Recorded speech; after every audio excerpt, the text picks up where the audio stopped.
Yankees series streak has unfortunately come to an end.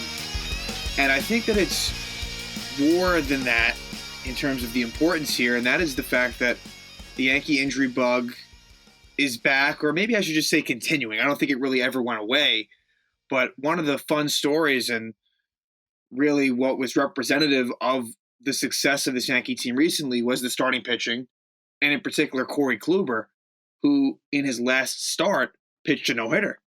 And what it also represented was him returning not to Cy Young Corey Kluber, but a semblance of what he used to be. But we always knew that injuries were going to be a distinct possibility in what might stop Kluber from being productive, not just how he would be on the field, but would he stay on the field?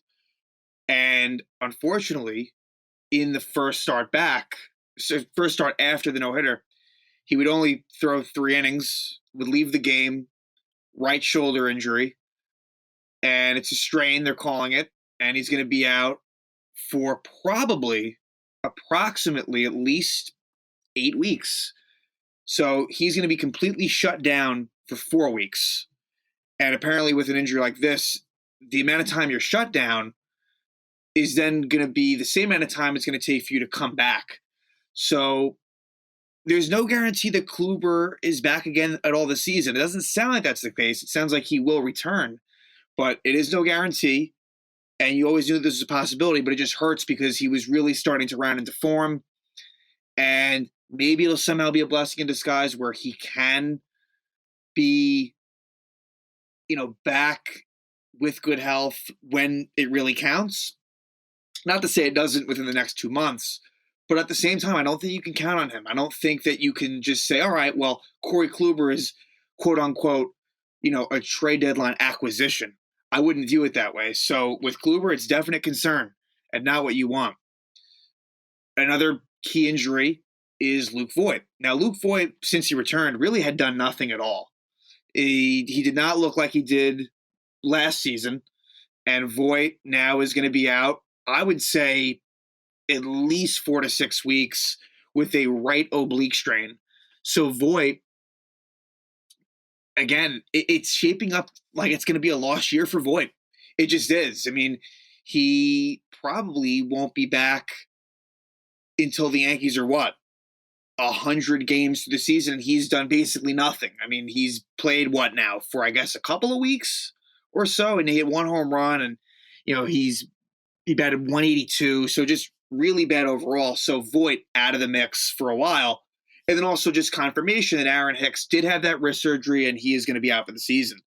So you got holes in center field. You got holes at first base, not to mention just other positions that aren't looking so great in general. It seems like Giancarlo Stanton will return for this weekend series at Detroit, but I wouldn't say that's 100% guaranteed either. So again, some key injuries, and also with this Blue Jays series, Yankees are struggling within division. So they are 3-6 against the Rays. They are 3-6 against the Blue Jays. Luckily, they were able to salvage the series. It's one of those kind of reverse situations where normally when I go on for these, recap episodes, the Yankees will win the first couple games of the series and then not be able to get the sweep. They were last against the White Sox, but this is a situation where there was actually a rain out. So the first doubleheader of the season for the Yanks, and they were able to split that. They were able to win the second game of that doubleheader. So could have been worse. I think it would have been more of I don't want to say disaster scenario, but would have been way more up in arms if they had not been able to at least salvage it. It could have been worse, but this is a very strong AL East. There's no doubt. And so the Yankees have the series at Detroit this weekend, and then they will be going right back home, 7 games, 4 against Tampa and 3 against Boston. The first series against the Red Sox all season long. So next week's going to be pretty gigantic in a situation where the pitching isn't quite in the ideal spot. And again, the lineup has just continued to really struggle for most of the season. So let's jump right into the Blue Jays recap. And again, coming off of a really good stretch of games where they just swept the White Sox. Again, they had won 7 straight series, undefeated in their 10 last, and Yes, their last 10 series. And yeah, again, just in a pretty good groove. But in this matchup, it would be Steven Matz against Corey Kluber. And Matz really shut the Yanks down in a major way. And it's just funny, these former Mets, Matt Harvey, which was pretty ridiculous that he did well against the Yanks, and to a lesser degree, Matz has had some good moments this year, but he has also struggled at times too. So Matz, ends up going 6 2/3, gives up 6 hits. He gave up an earned run late in his outing, no walks and 10 strikeouts. So he completely dominated the Yanks. What I thought was extremely curious in this lineup was the fact that Miguel Andujar was absent. Now, this is a guy who has been coming around lately. It's against the lefty Matz, who Andujar had excellent career numbers, really good. I think it was 3 for 6, 2 doubles and a homer. And they decided to go with Gary Sanchez at DH. Mind-boggling to me. So you're going to go with Higashioka catching Kluber, which reminds me, Higashioka has lost one of his guys, and he's not really performing much. So you're going to get Higgy with Cole. Beyond that, I think it kind of just depends on like day game after night game. So Higgy kind of is slowly losing a little bit of playing time. But in this situation, Sanchez should not have been DH. It should have absolutely been Andujar. I'm not saying it would have changed the result of this game, but just goes to show that there is favorites, clear favorites in this organization. And Andujar, for whatever the reason, he just isn't one of them. So in this one, LeMahieu would be out due to paternity leave. So congrats to DJ. Was only out this one game. So Luke Voit, who would play in this game, this would be the last game that he would play for a while now. He would lead off, which again, I don't quite understand because he hasn't been performing, but he would. And so, yeah, in this one, Kluber, hadn't given up a hit for obviously it had, been pitching no-hit ball. And so I wanted to kind of keep an eye out for that.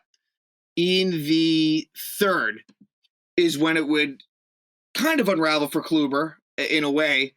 And he, with one out, would allow Bo Bichette to single. And I got to say, this Blue Jay top of the lineup, it is deadly. I mean, between Simeon, Bichette, Guerrero, Hernandez, Grichuk, who's just notoriously a Yankee killer, it's tough to get through. I mean, this is a really strong lineup, especially at the top.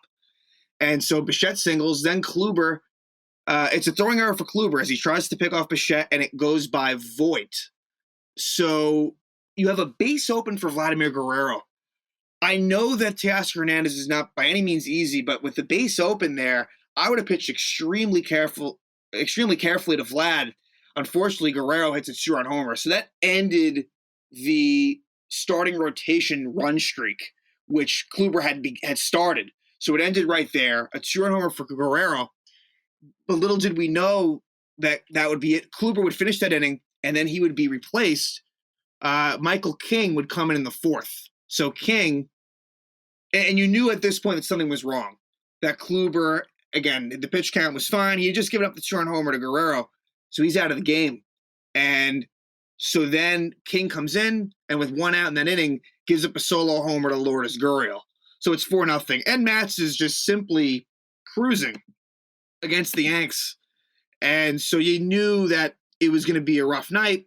King would then pitch through the sixth. So yes, Lucas Licky would replace King in the seventh. Licky had not pitched for a while at this point, so any fears that he might be hurt, gone. He comes in, and with one out, he gives up 3 straight singles. Grichuk, Tellez, and Gurriel. So bases loaded, 1 out. Espinal pinch hits for Panic, who's a righty, whereas Panic's a lefty. And it's a ground ball to Glaber. Tough. I'm not going to lie. It wasn't an easy play, but a play that you wish they could have converted. Ground ball to Glaber to his right. And he throws it to Higgy, who is not able to make the play. He's not able to scoop it. So the ball goes by Higashioka. It's a throwing error for Glaber. 2-run score. And any chance they had is gone. So Licky, it's unearned runs. It wasn't a great inning by Licky, but Torres was not able to make that play. And so the Blue Jays are now up 5-0 at this point. And then at the very end, Mats would run into a little bit of trouble, as with 2 outs, Clint Frazier would double. And Clint was one of the guys who had a good night. After having a good game the day before against the White Sox, Clint gets that double, and then Kyle Higashioka hits a line drive down the left field line for an RBI single, makes it 5-1. Then Tyler Chatwood comes in for Mats. Brett Gardner walks, and so it's now first and second, 5-1, 2 outs, and Luke Voit comes up and grounds that to the pitcher. And, I guess we now know why Voit struggled as badly as he was, but, not a great job by Voit in that situation, grounding out to the pitcher. And so that would, continue the game at 5-1. Luis Cessa would pitch a scoreless 8th. And then Justin Wilson just can't seem to get on track, as he would come into the 9th, and the Yankee killer, Randall Grichuk, it has to happen, hits a solo shot to give the Blue Jays a 6-1 lead. And yeah, Justin Wilson, it's just he's way down in the pecking order. I mean, him and Cessa are kind of the mop-up guys. And so in the bottom of the 9th, Jordan Romano comes in, and Odor gets a 1-out walk. And then with 2 outs, Kyle Higashioka gets a double. I don't believe he was given an RBI, because I think there was an error that led to Rougned Odor getting the run, but it didn't matter. Gardner strikes out, and the Yankees lose 6-2. So a pretty poor night in terms of Kluber going down, and just kind of a lifeless feel to this one, where Steven Matz just completely shuts the Yankees down. Then, so the next day is kind of when you learn about all this Kluber news, Void, everything else. And so now that game gets rained out. So it's the first doubleheader of the year, 7-inning doubleheader. And I kind of knew at this point, I was like, well, there kind of goes any chance of the series victory. Like, that streak has come to an end. Maybe somehow if it had just been 2 separate games, it could have happened. I did not picture the Yankees winning both games, and unfortunately it didn't happen. Could have been worse. They did get the split. But in the first one, it would be the major league debut for Alek Manoah, which right then and there I knew that's a problem. Pitchers that Yankees have never seen before, it usually doesn't go too well. And Manoah was fantastic. And Domingo Germán was pretty good himself. Only made a couple of mistakes, but the Yankees were shut out in this one. And the lineup was not great when you consider the fact that Gio did not play in the first game. You got Mike Ford at first. Judge DH'd both games. Again, I mean, Judge is DHing a lot. And if Stanton does come back, I mean, that'll mean that Judge will have to play right field. Whatever they're doing, it's working, so I'm not going to complain. But it should be noted that Judge is getting a lot of DH days. So, yeah, in this one, it's more of a left-handed lineup with the righty Manoah. And then because Robbie Ray, the lefty, would be pitching the nightcap. So there's not much to say about this one, really. The only 2 hits were by Miguel Andujar. 2 hits for Andujar, who, again, I think should stay in that lineup. I think that his defense in left field, it's been good enough. He hasn't made any crazy mistakes. He's doing what he needs to. And so I hope that he continues to get a chance. So Andujar gets the 2 hits. That's it, though. And in the third, it would be with 2 outs, back-to-back home runs, Marcus Semien and Bo Bichette. That's your offense. That's it. And there wasn't a whole lot else. So Manoah pitches 6 innings, 2 hits, no runs, 2 walks, 7 strikeouts, and then Jordan Romano pitches a 1-2-3 7th, essentially the 9th. Lucas Licky would come on and pitch 1 1/3 scoreless inning. Again, not a whole lot to say in this one. A very bad offensive performance here, which had me not feeling too great going into the second game, which was between Robbie Ray and Jordan Montgomery. This is a pretty big game for the Yankees to win, just because of the fact that at this point, you've already lost all 3 series to the Blue Jays this year. They've lost 2 out of 3, 3 times to Toronto, 2 of those at Yankee Stadium. They have to correct that. That is not great. And again, that divisional play is concerning, very much so. So in this one, you have Urshela back in the lineup. Sanchez now behind the plate, whereas Higashioka caught the first game. And Estevan Florial was called up. He would be sent down right after this game, but he would be the center fielder. And, I would like to see Florial get more of an opportunity. It doesn't seem like that's going to happen. but he would be in the lineup as well. So, bottom of the first, the Yankees would mount a rally, and DJ LeMahieu would get a leadoff single. And when DJ goes, that helps this lineup so much. It hasn't quite been there for LeMahieu this season, to my liking, but in this second game, he would definitely make his presence felt, just in terms of getting a couple of getting a couple of hits just to start some rallies. And he would do that. So LeMahieu gets a single, then with one out, Judge walks, and then Gio Urshela, just kind of all reliable and really the most consistent guy on this team, gets an RBI double.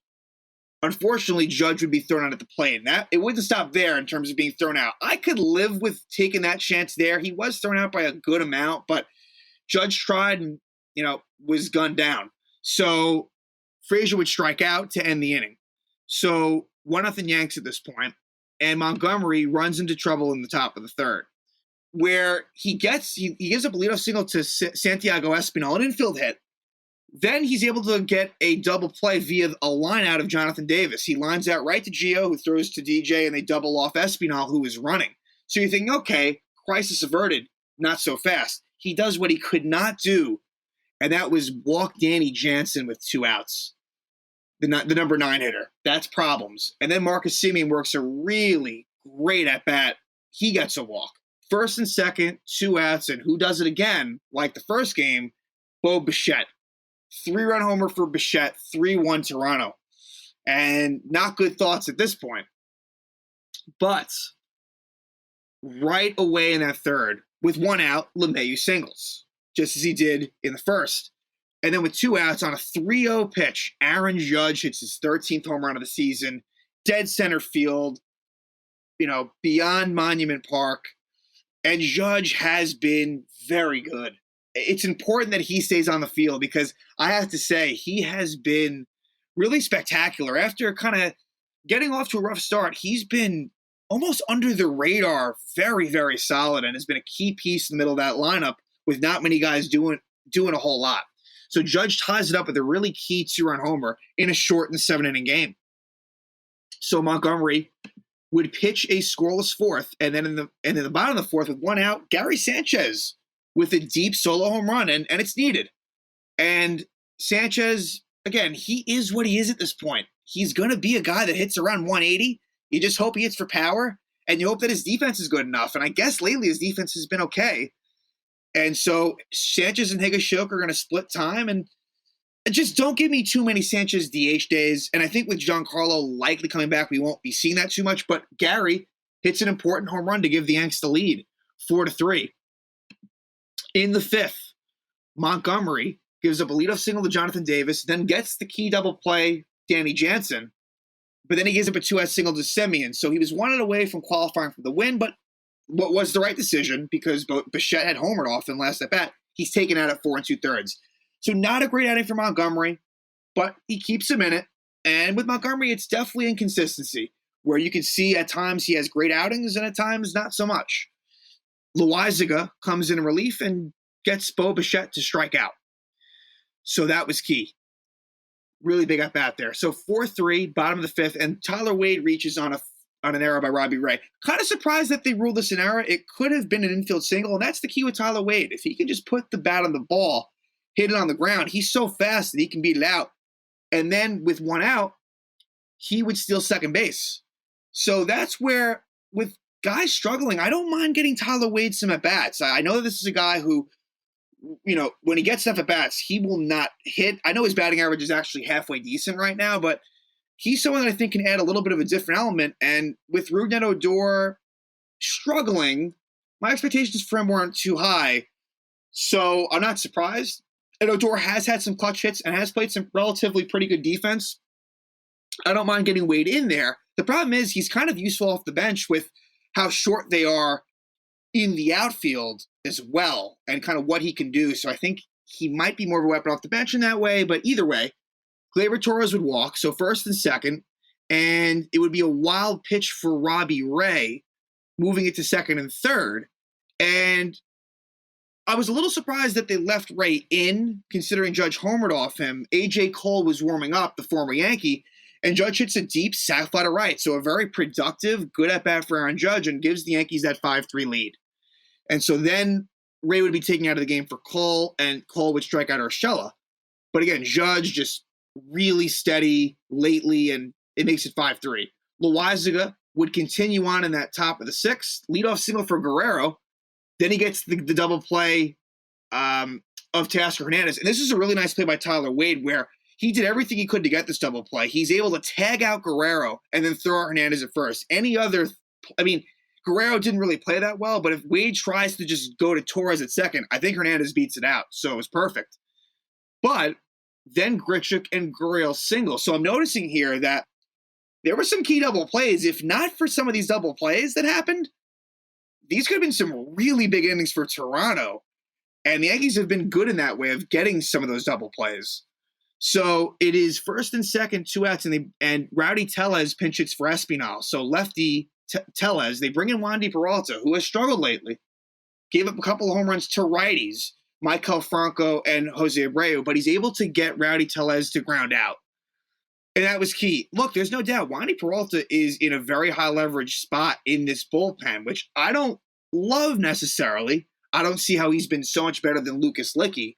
I think once Zach Britton comes back, Peralta just naturally won't be in these spots to begin with, so it's kind of no harm, no foul, but he gets the key grounded of Tellez.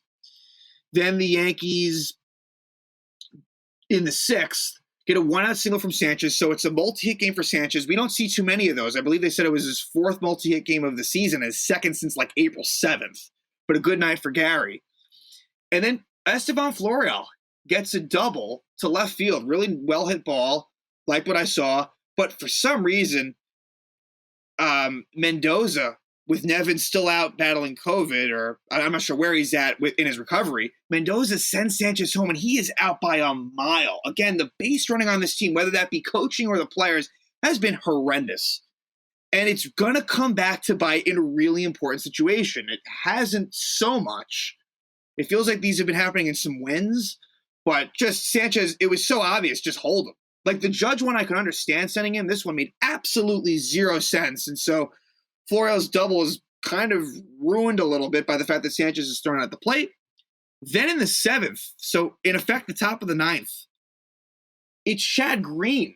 And so Aroldis Chapman, at this point, it's like, okay, here we go again, another injury. But they're saying that Chapman is sick. They don't believe it's COVID-related. They think that he should be back soon, but you just never know. And it's hard to fully trust what Aaron Boone says, but apparently he's sick, and Chad Green was able to pitch a 1-2-3 inning, and the Yankees are able to salvage the series, and they are now 29-21. The Rays continue to do pretty well. The Red Sox continue to do pretty well. The Blue Jays are certainly in it, and so now they move to Detroit. And so here's the thing. You have Giancarlo Stanton hopefully coming back, and Estevan Florial was already sent down, and so he'll be in the mix. So it's going to be Garrett Cole for game 1 versus Casey Mize. You hope the Yankees can win that one with Cole on the mound for sure. And he did really well against Detroit a few weeks ago at the stadium. Davey Garcia will take Kluber's spot in the rotation and pitch Saturday. And he's now going to get a chance to do something. And with Garcia, it's been mixed results at the majors. His numbers in AAA have actually not been very good. It's weird. I think he's actually performed better in the majors in a way than he has in the minors. So we'll see what Davey does, but I'm excited to see what he can bring. But what's interesting is that that would have been Jameson Tyon's spot, but what it is now is Cole Friday. It is Spencer Turnbull, who recently had a no-hitter, versus Garcia Saturday. So that could be a little bit of a tricky one. And then it's Tariq Skubal, the lefty, who the Yankees kind of demolished at Yankee Stadium, versus TBD. So I don't think it's going to be Taillon. They're giving Taillon a day or two of rest, and maybe that's because of Kluber. Maybe they don't want to push Taillon. Maybe this was already preset, and maybe it's because they want to have Taillon pitch against the Rays, who, on the surface, it kind of makes sense, but also he has struggled against Tampa Bay this year as well. So we don't really know for sure what's going to happen with Taillon. I lean that it's going to be Monday. It could be Sunday. Sunday might be Michael King. So we don't really know. Not a great spot to be in as far as like the rainout really hurt them. with the Rays and the Red Sox coming up, Kluber not being in the mix, they're in a little bit of a rough spot pitching-wise, so we'll see how they work through that. But with this Detroit series, nothing short of winning 2 out of 3, and would love the sweep just with what's coming up. But who knows? Again, I always kind of like to project here, what it'll look like in the series, and I think 2 out of 3 is good. I'm not going to be thrilled with 2 out of 3. I'd, of course, be thrilled with the sweep, obviously.